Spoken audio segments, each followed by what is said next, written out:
Sveiki visi, Liepos 17 šiandien, ar 18, čia va Rembo. Rembo prieš genėjimą. O, taip atrodo. Viskas čia susipynė. Užima beveik 4 metrus, truputį daugiau. Nes Maša čia pas mane. Maša truputį aš pažeidžiau, tai Maša ilsisi kol kas.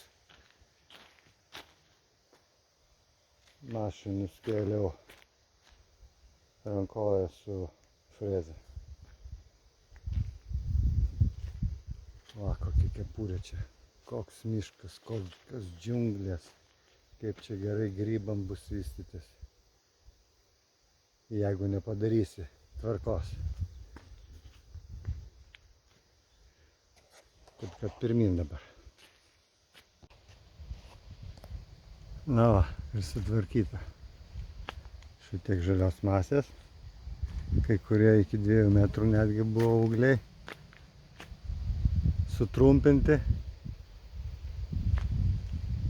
Prašau, viskas vadinsis dabar.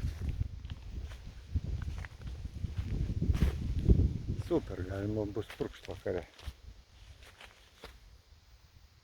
Ir derlius atsivėrė truputį, matosi.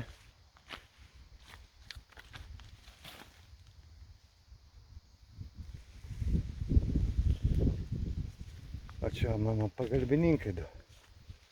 Bet apinero tai niekaip neišsiveršiu aš čia. Tai va taip.